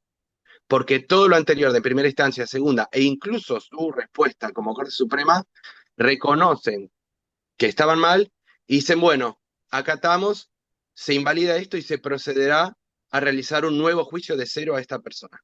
Por ejemplo, que me llamó la atención, es el caso Guillermo Álvarez versus Argentina. Después Yo lo voy a después te lo estudiar, paso. no lo conocía, así que hay Sí, que ver sí, sí. en qué año fue también, para tener en cuenta un poco el escenario sociológico del respecto. Exacto, ¿no? Exacto, exacto.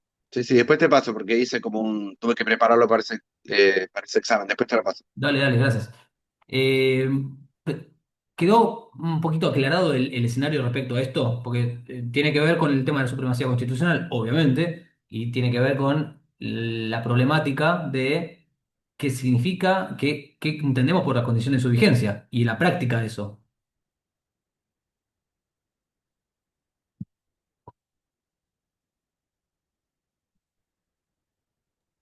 Yo creo que sí, profe. ¿Alguna pregunta, algo que no se haya entendido?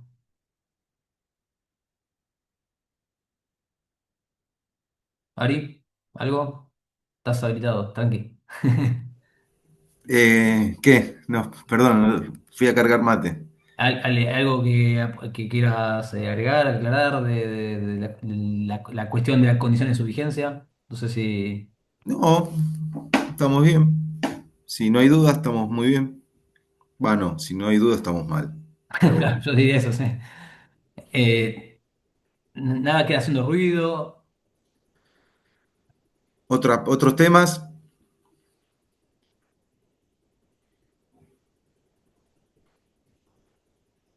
Hay un texto que fue difícil.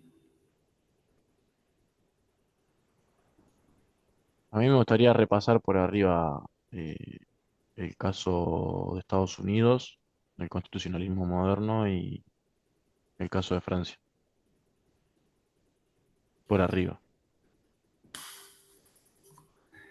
A mí lo que me costó de Francia fue como delimitar las fechas claves, Las como fechas, que claro, sí, siento que sí, mi sí, eso. resumen, claro, siento que mi resumen de Francia es gigante. Si Bueno, bien algo dijimos la vez pasada, pero sigo con esa sensación por lo menos de que el resumen del tema Francia fue enorme. Por otra parte, perdón que interrumpa, pregunta una compañera por chat que mañana no se puede presentar, ¿cuándo es el recuperatorio? La fecha del recuperatorio creo que está en el cronograma. El día Ah, posterior es un perfecto. examen, Ok, gracias. creo. Me puedo equivocar, ya estoy viendo.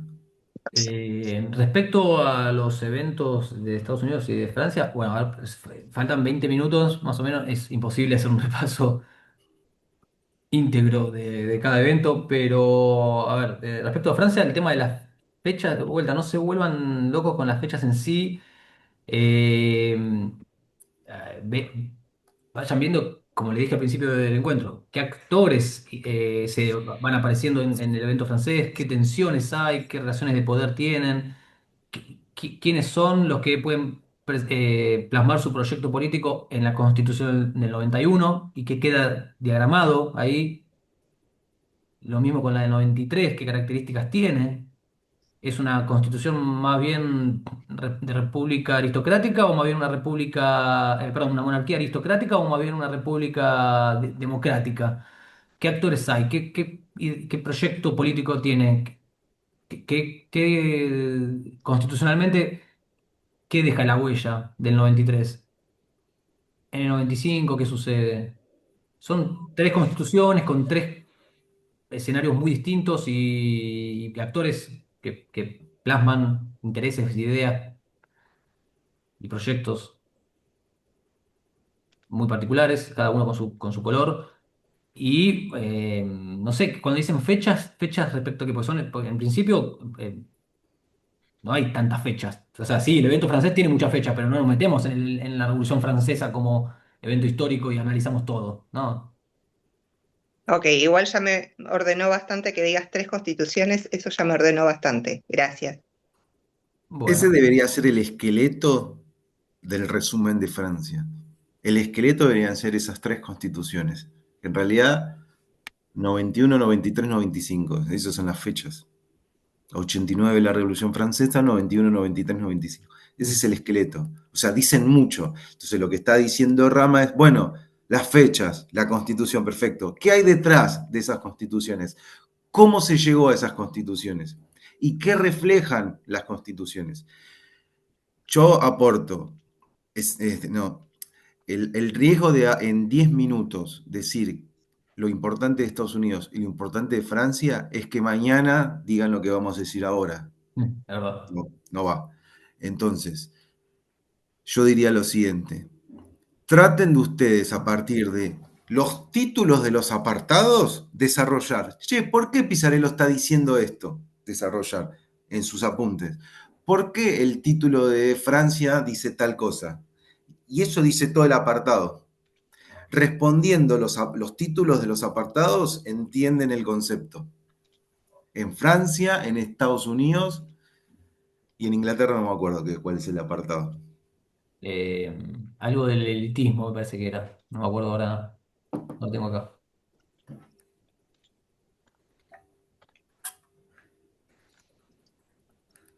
Yo tenía una duda. Sí, Sofía. De la Constitución del 95 de Francia, creo que vos habías dicho algo de que eran como del mismo bando, pero no me acuerdo cómo era la cosa. O sea, era del mismo bando, pero eran como más, no me acuerdo cómo era la explicación que habías dado, que me había quedado bastante claro, pero no lo noté. No sé qué hacer referencia cuando dije lo del mismo bando. A ver, ten en Eh, cuenta. claro, no me acuerdo lo que habías dicho en clase, por eso. No, Sería en clase los dije. jacobinos y los girondinos, no sé, porque Ah, ambos eran eso, revolucionarios. Claro, claro, en la eso. clase lo que dije fue, bueno, más allá de todo de todo lo complejo que es el evento francés, distingan que hay estos actores girondinos, jacobinos, bueno, y después no me voy a meter porque tomo lo que dijo Ari, de que no quiero que repitan lo que voy a decir ahora, mañana, pero sí ten en cuenta de a qué responde también la Constitución del 95. ¿Qué venía pasando en Francia? ¿Qué pasó en el Sí, sí. 93 para que aparezca un 95? Y ahí tenés que ver qué sucedía y quiénes quisieron tener algún tipo de reacción frente a eso. Sí, sí, pasa que como nombra mucha gente, entonces se me hizo un poco de lío leyendo el texto, Pero pero no te detengas en los nombres, sino en el contenido de qué se plasmó en ese documento, en la Constitución del 95. No te detengas en los nombres. Fíjate qué tinte tiene eso y qué características conlleva este posicionamiento. ¿Era un movimiento revolucionario, democrático? Bueno, fíjate, ahí vas a ver que los autores, los nombres que vos decís que te confunden, dicen cosas. Bueno, fíjate en lo que dicen y qué se estaba plasmando ahí, qué se estaba queriendo imponer frente a lo que venía pasando. dale, listo, gracias. ¿Puedo hacer una pregunta que no tiene nada que ver con este tema? ¿Con constitucionalismo o con la historia del constitucionalismo? No. Con la historia del constitucionalismo. Dale, a ver. Vuelvo para la parte de la ley de número 24309, que es de la necesidad de la reforma, para la reforma, Ujú. sobre el núcleo de coincidencia. Esa sería la parte material, que es la que no lo estudié mucho, pero lo que recuerdo en clase, que es la parte de la materia que se va a reformar, ¿no? Tiene que estar ahí los puntos a reformar. Yo lo que quería saber es porque en la clase había dicho que era el artículo 1 y 2, del 1 al 3. ¿El 3 es inclusive o es hasta el 2? No entendí eso.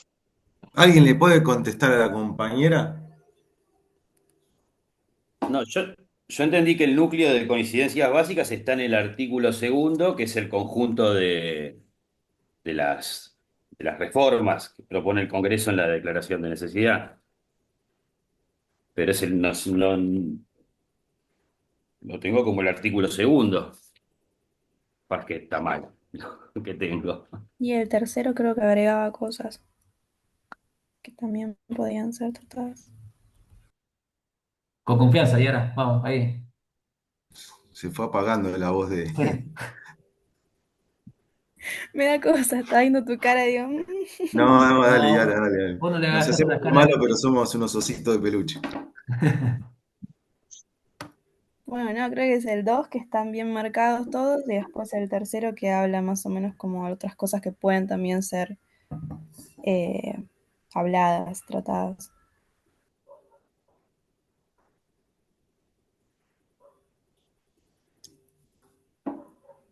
Y entonces, no sé quién había preguntado sobre esto, si quedó claro, si podría, si quiere repreguntar o si ya con esto quedó claro.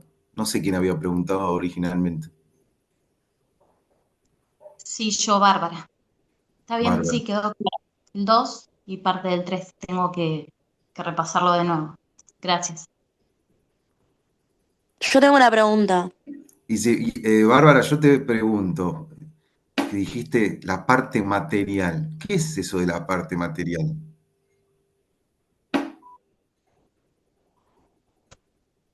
No sé, tengo entendido que es los artículos o las normas que se van a modificar. La parte material no es la parte, no sé cómo explicarlo. Pero supongo que debe ser esa, la parte que se puede modificar, la parte de que se va a reformar en la Te diría que Constitución. Los reemplaces el artículos. término material con materia, porque hace referencia capaz, Sí, confunde. es verdad, la materia, sí, sí.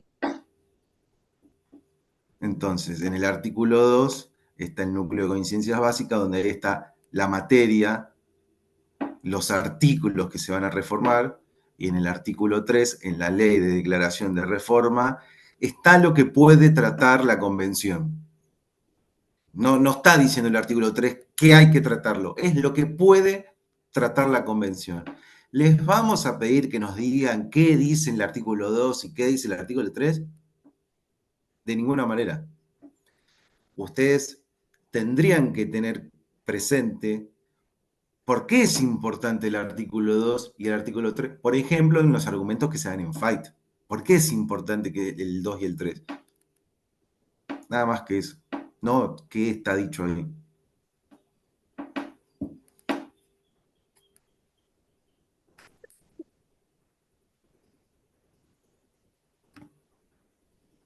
Profe, yo tengo justo una pregunta con Fight, por si tal vez me equivoco. Las dos cosas donde se extralimitaron, según el argumento que impulsó Fight, era tanto la movilidad que se hizo, que era primero vitalicio el cargo del juez mientras se mantuviera su buena conducta y pasó a 75 años, pero otra cosa donde se extralimitaron era la inclusión de la habeas data, ¿no? Que también se hizo en esa reforma. El habeas data se hizo en el 94 y sin embargo se puso en cuestión el habeas data. No, pero por eso era simplemente en el caso de que a alguien, no sé igual en el caso de que pudiera existir, pero se podría considerar la inconstitucionalidad solo en el caso de que tal vez te genere algún malestar, no me sale la palabra, algún daño, como Fight fue lo que argumentó en su caso concreto. ¿El habeas data? No, no la data, Lo que está diciendo sino... Tiziano, para no focalizar en habeas data, Ah, yo ok. podría decir, Tiziano está diciendo que además del 99, inciso 4, hubo otras modificaciones más allá del 2 y del 3 que se revisaron, que se agregaron y que no, la convención no estaba facultada de hacer eso. Y sin embargo se hicieron. Y entonces podría quedar la pregunta. Y yo no sé, no tengo la respuesta. No sé si se entiende lo que estoy tratando de decir. ¿Se entiende, Tiziano? ¿Cuál Sí. es tu punto? ¿Cuál es tu argumento? No, básicamente que se podrían extralimitar, pero casi con el rigor de que si tal vez le hacen algún daño a una persona, esta puede solicitar la inconstitucionalidad de esa extralimitación. No sé si la planteé bien.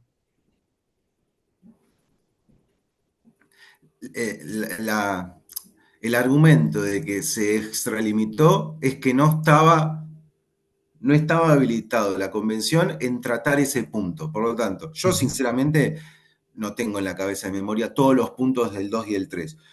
Supongamos que el habeas data no estaba ni en el 2 ni en el 3. Entonces lo que está diciendo Tiziano es, en caso de que una persona acuda a la justicia para declarar inconstitucionalidad, ese punto podría darse y en principio hasta el 2017 se podría haber dado, si ya teníamos ese antecedente en Fight. ¿Se dio o no se dio? La respuesta es no, no se dio. Solamente pasó con el 99, inciso 4, párrafo tercero cuarto. Pero hay varias modificaciones, varias cláusulas que se incorporaron. Me puedo equivocar, tómenlo como pinzas, pero por ejemplo, el Ministerio, Rama, corregime, el Ministerio Público Fiscal no estaba ni en el 2 ni en el 3, sin embargo se agregó. Sí, y sí, sí, Y venía. ahí queda la pregunta, ¿y entonces por qué se agregó? Y nadie dijo nada. Si no estaba habilitada la convención. Yo no me animaría a dar una respuesta de por qué pasó, por qué no pasó.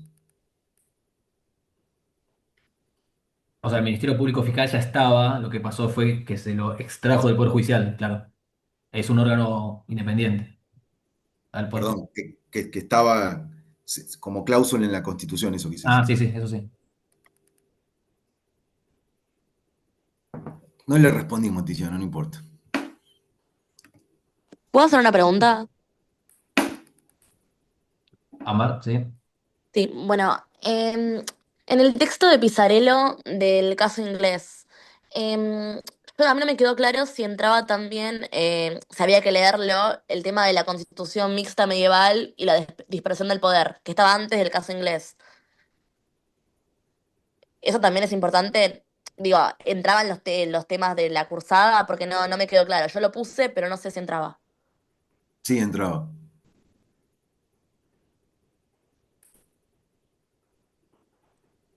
Y sobre el caso francés, que en clase vimos qué significaba el termidor y por qué ese era el título.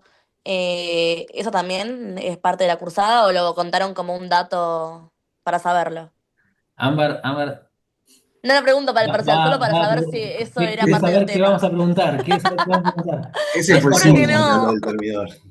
No, igual para Ámbar te tiro de cabeza que fue Ezequiel, Ezequiel dando esos datos históricos. No, bueno, el porqué del concepto termidoriano o termidor y más, no le vamos a estar preguntando por qué se llama un largo termidor, el título de Pizarello, del libro Pizarello. Eso es un dato más bien histórico que hace al evento francés, pero no le vamos a estar preguntando específicamente por qué la cuestión termidoriana. Sí, pueden ubicar dónde es que se da la cuestión termidoriana, porque tiene que ver con las reacciones y demás y movimientos de la revolución y de los grupos que se estaban disputando el ejercicio del poder, pero no le vamos a estar pidiendo por qué es que se denomina así. Y el refundar del calendario y los meses, no, eso no, esos son datos históricos. Bueno, gracias. De nada. ¿Alguna otra pregunta? Algo que... El Ezequiel. texto de Gargarella, constitucionalismo versus democracia. Me acuerdo que habíamos hablado que habían tres como puntos principales de conflicto, eh, que yo traté de resumirlos, pero temo no haberlos reconocido correctamente. Así que ahí estoy como un poco en duda. Lo volví a leer porque el día de la clase, la verdad que no lo tenía muy muy trabajado el texto, pero sí recuerdo que Ari nos habías comentado, habíamos hecho hincapié en tres puntos principales de conflicto que plantea el autor. Eh, pero bueno, yo estoy medio en la duda de si los reconocí correctamente, porque como ese día no los llevé trabajado, después lo volví a leer y lo... yo tengo apuntado que uno de esos, el primer punto, eh, era el del acuerdo democrático. Me paro solamente en los constitucionalistas porque si no, así no la hago tan larga. Uno era el del acuerdo democrático, el otro el del consenso tácito y, y lo de los límites capacitadores que refuerzan o potencian la libertad. No sé si estoy bien ubicado. Como términos sueltos y Siempre del lado de los aislados, constitucionalistas, ¿no? sin ningún tipo de desarrollo integral, los Ah, términos sueltos están bien. ok, no, sí, lo tengo desarrollado, pero quería saber si estaba encaminado y estaba... Yo te diría, Ezequiel, que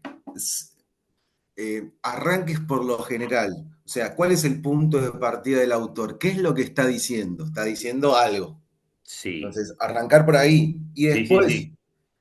eso que hace el autor de argumentar y contraargumentar en función de ponerse la camiseta de uno o de otro. Pero el punto de partida del autor es uno. El punto de partida del texto es uno. Che, Sí, está pasando esto. Que algo el título dice. Entonces, ¿por qué tiene el título que tiene? Arrancar ujú. por ahí. Y después ir a los argumentos y contraargumentos. Bien, bien, perfecto. Bueno, gracias.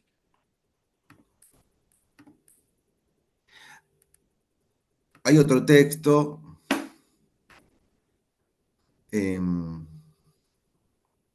El texto de Ayala es importante, porque es como lo central del derecho constitucional. O sea, hay cosas que ahí tienen que estar dichas. Y hay un texto que nadie dijo nada. Es muy probable que Sigman haya dicho poco en su clase, pero que va a estar presente. Vinicius. Y yo les dije, Está un poco parecido, ¿no? pregúntenle a Sigman, que no se ¿Querés vaya dejar de la la cartera acá clase. adentro y dejamos todo en una sola? No sé si les habrán preguntado y La habrán cartera dejado no. que No. Sigman les hable de Rosas, Mariano Moreno y muchas cosas, pero me imagino que alguien Se le lo guardo todo en preguntó uno sobre el así. texto de Gibson y Faletti. Ese No. texto es importante porque es lo que hicimos con la No, historia del gracias. constitucionalismo en los casos europeos, y ese es nuestro caso. O sea, decimos, ¿qué es el constitucionalismo? El constitucionalismo es esto, y es importante por esto, y la constitución, Todo un poco. esto, y son todas cosas muy importantes. Y después Todo leímos el un abordaje poco. histórico a todo eso. Bueno, lo mismo hicimos con el caso argentino. Repasamos algunos artículos importantes de la Constitución, hablamos qué es el Podría ser poder que sí. constituyente, y dimos la historia de cómo llegamos ahí. Eso es Gibson y Faletti. ¿Qué querías conseguir? Ahí guarda, Belén, que estás con el micrófono abierto, no se te vaya a Ay, qué escapar pesado algo. eso. No, no, no, ni me está escuchando. La voy a mutear por las dudas. ¿Ok? ¿Leyeron a Gibson y Faletti? Todos dijeron que sí. Victoria dijo sí. Buenísimo, me quedo La tranquilo. unidad a palos. La unidad a palos, correcto. Sí. Bien, bien, bien. Gibson y Faletti, Ayala, Girotti, creo que repasamos todos los puntos. No sé qué otra cosa no hayamos dicho. Mm, ¿Alguna duda en particular de algún tema? No sé.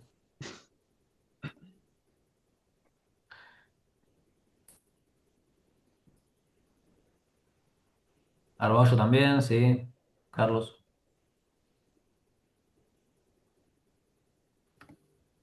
Eh, sí, más allá lo teórico y de todo el desarrollo que hay en Viscardi y en Girotti respecto a la supremacía constitucional, les pregunto así, pero no es eh, lo ideal, pero quiero saber si están ubicados en el articulado de la Constitución con la idea, con la teoría, con el principio de supremacía constitucional. El otro día Ari les preguntó, ¿dónde vemos reflejada la teoría o los principios de supremacía constitucional en nuestra Constitución? ¿Dónde lo pueden ubicar? En el articulado. No desarrollemos. El articulado, a ver, ¿pueden decirme a qué artículos están reflejados este principio?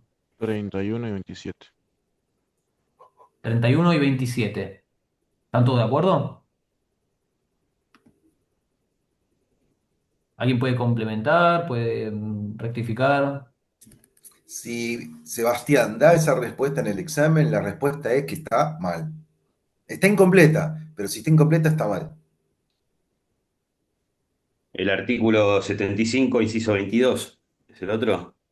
27, 28, 31 y 75, inciso 22. No sé quién dijo eso, pero esa sería una respuesta únicamente diciendo los artículos de la Constitución, que no es lo que estamos buscando, es No, no, ya simplemente, sé. pero si la pregunta es, nombrame los artículos, quien dijo lo último que dijo que no sé quién es, eso está muy Malvinas. bien. Malvinas.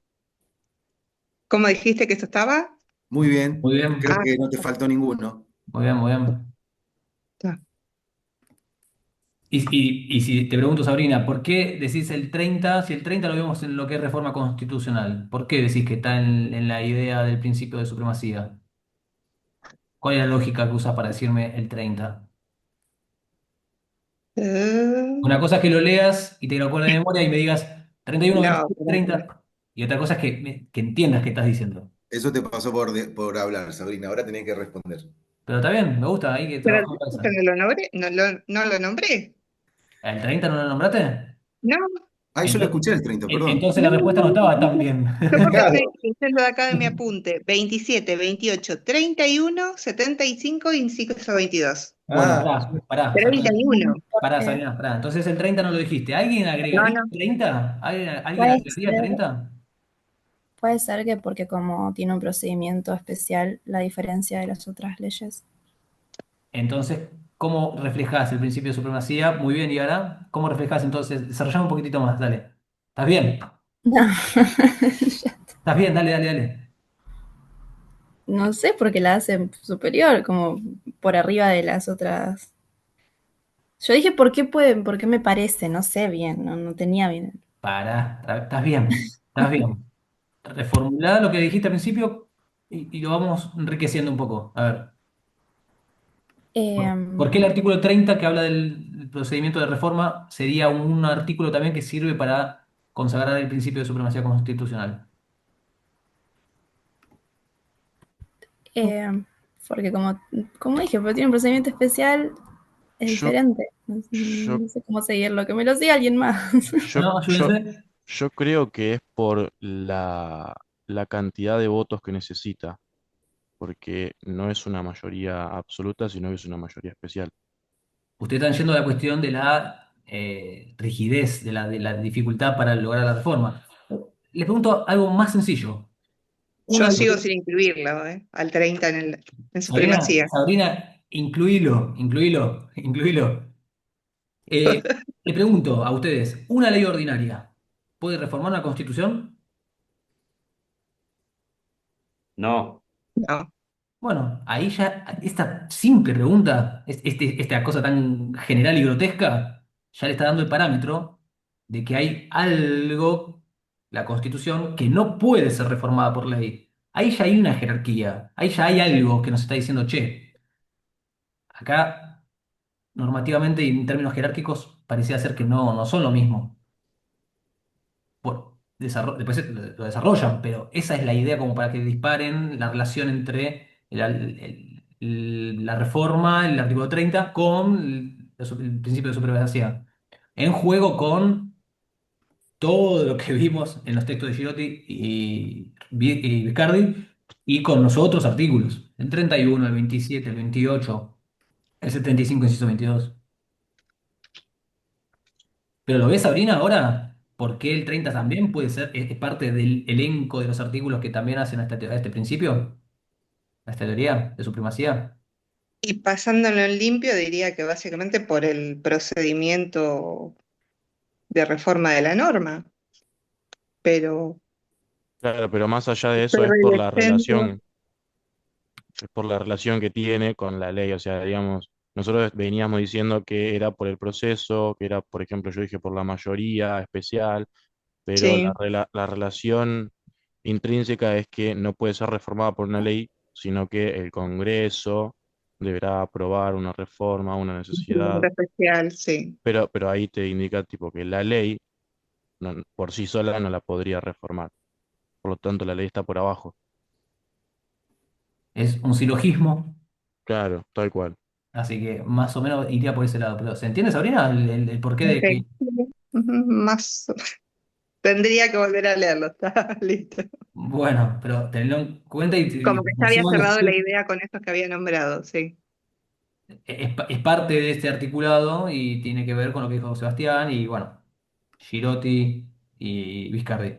Y cualquier duda, Ujú. igual, yo no tengo problema que consulten. Consultas, Dale. pero no Ujú. explicaciones generales, consultas. Ok, dale, gracias. No, no. ¿Cerramos? ¿Estamos? Esto quedó grabado, así que después lo paso al grupo. ¿Está bien? ¿Alguna otra consulta o ya estamos? ¿Hay algún tema que ustedes no se hayan quedado contentos que no tratamos o que nosotros no preguntamos? Qué tipo bravo, ¿eh? Yo no tengo nada para decir. No, está muy bien. Entiendo que desarrollamos todos los temas que estaban en el cronograma. ¿Nos gustaría haber dado otros? Sí, es la respuesta.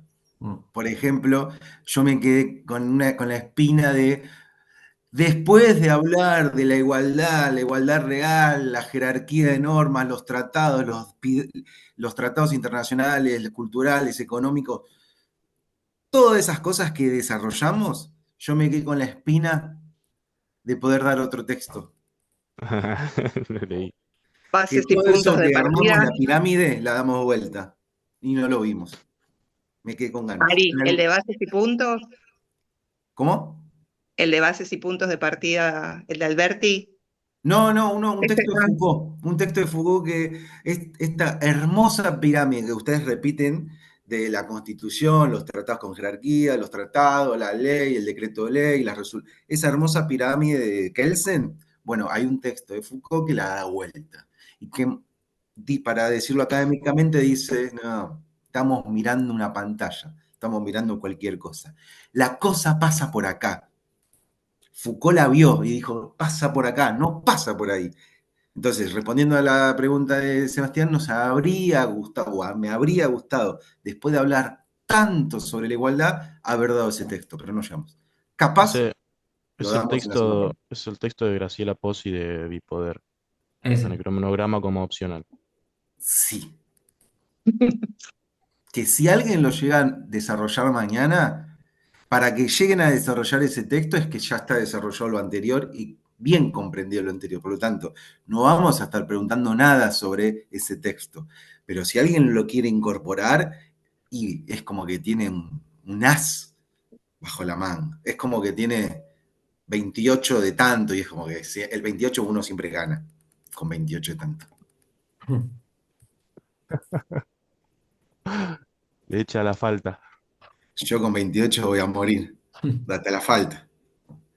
Bueno, listo, Ramas, porque ya está, se me está yendo a cualquier lado Dale. los comentarios. Bueno, Profe, una pregunta. Con el tema del recuperatorio en cronograma no está si es que va a haber recuperatorio. ¿Es al día siguiente el recuperatorio? Habían dicho que era el 8, o sea, el último día de cursada.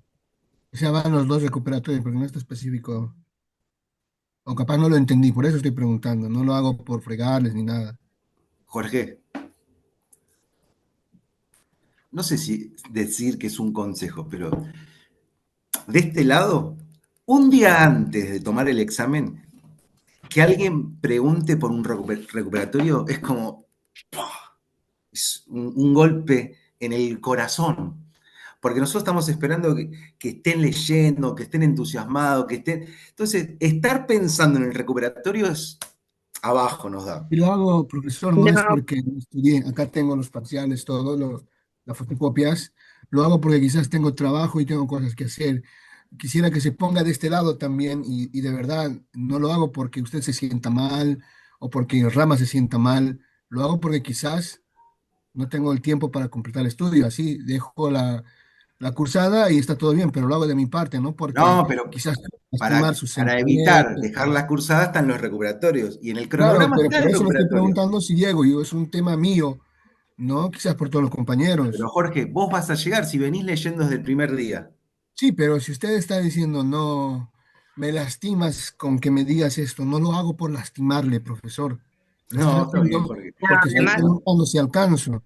Está Usted bien. no sabe cómo a veces nosotros tenemos que mediar el tiempo con cuestiones que tenemos, que obviamente no es de incumbencia, pero yo estoy midiendo mi cuestión de llegar, no, porque está bien, entiendo la Jorge. materia, pero hay cuestiones particulares y veo que usted está siendo muy puntilloso en el tema de que si no han leído tal cosa, y como que estoy entendiendo que esta clase, si no leí de pura página, yo leí un 70% de toda la materia, no sé si todos los compañeros llegaron a leer todo, pero entonces quiero entender para poder, igual me voy a presentar. Bueno, me sirve lo que está diciendo Jorge para decir esto.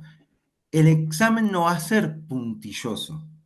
El examen va a evaluar la lectura y la comprensión general. Fíjense que yo no fui a, no, pero ¿qué dice Vidar Campos en este punto? Dije, empiecen por lo general y después vayan por lo particular. Una comprensión general, qué dicen los autores, una lectura general. El examen va a ser eso. Se los dije en la clase del viernes que fue presencial. No va a ser un examen que busque confundirlos, no va a ser un examen rebuscado, que diga una cosa, pero que entonces busque otra cosa que respondan. No, no. El examen no va a hacer eso. El examen va a evaluar una lectura general. Y una lectura general a partir de comprensión general y términos clave de los autores. Ese es el examen. Es eso. O sea que el que viene leyendo desde la primera clase va a aprobar. Lo dijimos la primera clase. El que viene leyendo, nosotros entendemos que ustedes trabajan. Lamentablemente, un intensivo tiene estas reglas de juego. Todos los días, texto diferente, y el que trabaja, que todos trabajamos, yo también trabajo, es difícil. Cursar un intensivo trabajando es difícil. Estas son las reglas de juego. Ustedes se sumaron a un intensivo, por lo tanto, cuando se metieron en el intensivo, esto lo tenían previsto o lo tenían que haber previsto. Entonces, desde un primer Lo momento teníamos dije, previsto, vayan leyendo, no se atrasen, y el que viene leyendo desde un primer momento va a aprobar. El que participó en las clases va a aprobar. El que hizo preguntas va a aprobar. No es un examen que busque desaprobar y que vaya a lo específico de los autores. ¿Queda claro? Tema recuperatorio está en el cronograma desde el primer día. Desde el primer día que está el cronograma el primer examen no estaba, porque no sabíamos si era el viernes pasado o mañana, está la fecha del segundo examen y está la fecha de recuperatorio. No hay una fecha de recuperatorio para el primer examen y una fecha de recuperatorio para el segundo examen por un tema de tiempo. No hay tantas clases. Por lo tanto, la cuarta semana, el jueves, segundo examen. El viernes de la última semana, ahí están los recuperatorios para quien lo necesite. Viernes 8, Jorge, para que sepas, solamente. Viernes 8 de agosto. Pensé que era para el segundo parcial, porque como a veces, yo lo que digo, si mañana me va mal, no lo digo por todos, digo por mí, por mi trabajo. Jorge, te va a ir bien mañana. Pero Confianza, Jorge, mañana. Te va a ir bien. eso digo, por ahí, así, si no llego, me voy. Y bueno, pero está bien, voy a ir hasta el final. Gracias, profe.